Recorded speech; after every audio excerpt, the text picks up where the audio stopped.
As always, how are you feeling? All is well, thank you. New year, new me. We've been on this journey since the loss of Usyk, where it's been a process. You talked about being able to learn more than you had previously because you entered boxing pretty late. In terms of that journey of just you knowing yourself as a boxer, how far do you think you've gone so far, and what have you got left to learn? Process has been well before Usyk. In terms of the loss, fair enough. I lost against Andy. I lost in the amateurs. But I just didn't want to highlight that fight and say that's the only thing that's brought change to my boxing style and how I wanted to approach my boxing, because it's happened in the amateurs right the way through my career. I've taken losses, but I definitely use it as a platform to get stronger, to build on. Obviously, mine's echoed to the world, like my wins and losses and how I deal with them. Always different, always different. But how I've moved forward from my last loss is I went around the world, went to Texas for a bit, worked with Derek, which was really good. I actually went and sourced a trainer from America with Robert Garcia as well, which was a great experience. And now I'm back in the UK, back on home soil, but with another major task on my hands as well. We had a successful outing at the end of the year, 2023, with my new team, my new setup. I really appreciate their time and effort, but now we're onto a bigger challenge now, a tougher challenge, and we've got to really get locked in and focused. Now, after that win against Wallin, the statements were AJ's back. Do you consider yourself back, or have you always been here on this journey? I don't know. I won last year. I didn't lose, so look, people, I don't know what they're searching for. I'm just looking for a win at the end of the day, and I've done that. That was my goal: fight 3 times and be victorious. I've done that, and now it's just on to the next. So if they're saying I'm back and whatnot, that's their point of view, but for me, I just done what I needed to do. And do you feel like, in terms of, like you said, 3 wins last year, each victory, you learned a little bit more and you showed a little bit more and you developed a little bit more? Do you know what's nice about training camps is you can build. You get to a point in a fight camp where you're supremely fit. You've gone through the sparring, the toughness, like your body's now conditioned for impact, strong, and you learn from like where you went wrong the last training camp, then you move forward. So what is, you're gathering all this data, so being busy was really good, was really helpful. So yeah, being active is really beneficial to someone's development. And by the time you face Ngannou, Fury, Usyk would have happened. Yeah. In terms of your goals going forward, is 3-time heavyweight champion still on that list? Right now, I'm not going to talk about anything else in the future. My only future ends on March the 8th, so that's my only focus. Now, you've been face to face with Francis, you've looked him in the eyes, you know his size is probably rare for someone of your size to see someone eye to eye. Mm-hmm. What do you expect from him in the ring? Aggressive, strong, got really good reach as well. Probably a bit longer than my reach, actually.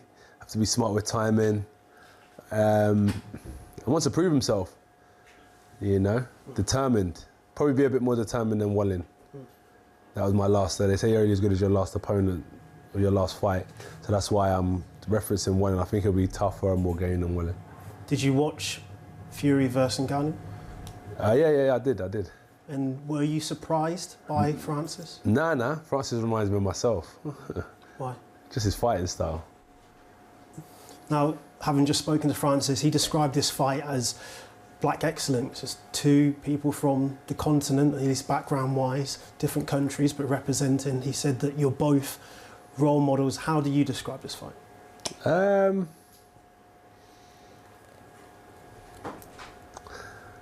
It's going to be a good fight.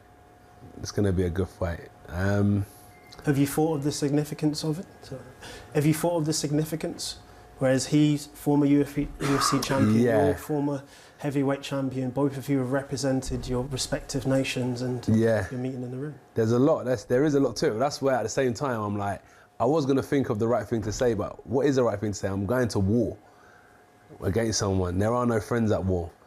So that's why I had to take a minute to think. And think, you know what, there is actually nothing I can say, but this is going to be a tough fight, a rough fight, and the best man will win. So yeah, we are, you know, sons of the soil, role models, He's got a great background. I've come from my own troubles and made it through and still pushing through. But at the end of the day, two men, slug it out, and who's the toughest, the smartest, the quickest, the most resilient will be victorious at the end. And that's just how I see it. And how have you thought in your own mind that you'll be victorious? How I thought in my own mind? Yeah. I don't want to say yet, but there's a lot of processes that I need to go through in the next 6 to 7 weeks before I can really, really feel it. But I know there's room for it. There's a lot of room for victory, but I need to solidify it over the next 7 weeks. And you know Francis' story, you know what he's come from, you know that it mirrors a similar background to yours in terms of coming from nothing and making something of himself. When it came to the opportunity to fight him, why was it important for him to be the next opponent that takes on? It is nice. Prize fighting is about like breaking bread with people, so it's a great opportunity for us to break bread with prize fighters at the end of the day. So he has a great opportunity to come into boxing and feed his family, feed his community, all that good stuff. So that's a blessing as well. And number two, he showed himself as a rough and tough and skillful competitor. So why wouldn't I want to fight someone like that? It's someone who will make me look at myself. And when you face tough challenges and adversity, you get to learn about yourself and how you overcome these situations. The only difference is sometimes adversity in normal people's lives comes at random, like getting a parking ticket, unexpected, and you deal with it there and then. I'm gonna know about mine for the next 7 weeks, and I gotta get stronger and study and how I can overcome this situation. So yeah, that's what I'm looking forward to. And you've got many fans around the world, but of course it was Watford, it was London where those first set of fans developed. You're off in Saudi Arabia, but many of them will be hoping for the return of AJ to Wembley or Tottenham or anywhere in the capital. Is that still part of your path to one day fight here and hear the roar of a UK crowd? Yeah, definitely, most definitely. As we always say from all across the world, there is no fans like British fans. I'll be looking forward to coming home soon, but that's why I've got a promotional team. They'll manage all that stuff, and at the minute I haven't actually looked at it and be like, why aren't we fighting in the UK? Because I know I'll soon return for sure. You're 34 now. Every year, every Christmas that passes, you get that little bit older, a little bit wiser, a little bit closer to one day retiring, as you spoke about earlier. When it comes to the beginning of Anthony Joshua in terms of on the public scene, it was at 2012 Olympics. So the Olympics is back around. 4 years from now, the Olympics will be back around. Do you think you'll still be in the ring 4 years from now? Because you'd be 38, same age as Artur Beterbiev, who had an amazing performance at the weekend. Do you see yourself carrying on that long? Definitely not. Definitely not. So then in that time frame, I don't want you to say a date because obviously anything can happen, but what do you want to achieve before you finally hang up your boots? Beat Francis Ngannou. And that's my main goal. If you look at it from where I'm sitting, that's my main goal right now, is to just beat Francis Ngannou. And last question, when it comes to those fans who either be making the trip to Saudi or watching from home, what's your message to them? So for the fans travelling to Saudi, travel safe, enjoy. It's a great experience. I've grown up in a Nigerian household. I've had the British culture.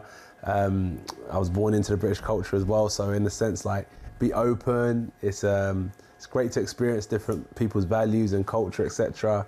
Enjoy the show. We're going to give you a great undercard. It's going to be phenomenal in the headline show.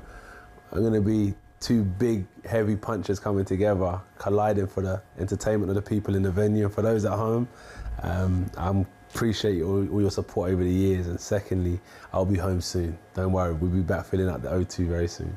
And what's your message to Francis? I don't really have one. You need to show him in the ring. No, I don't have one. I don't know. That's my opponent, isn't it? My message is fighting, really. We don't really need to. I don't really get into the talking. Luckily enough, I've never had to really trash talk throughout my whole career to get a fight. So, yeah, I'm lucky enough to have that swag about me. Nancy, thank you. Thank you very much, my man. Appreciate Appreciate it. Yeah. Thank you.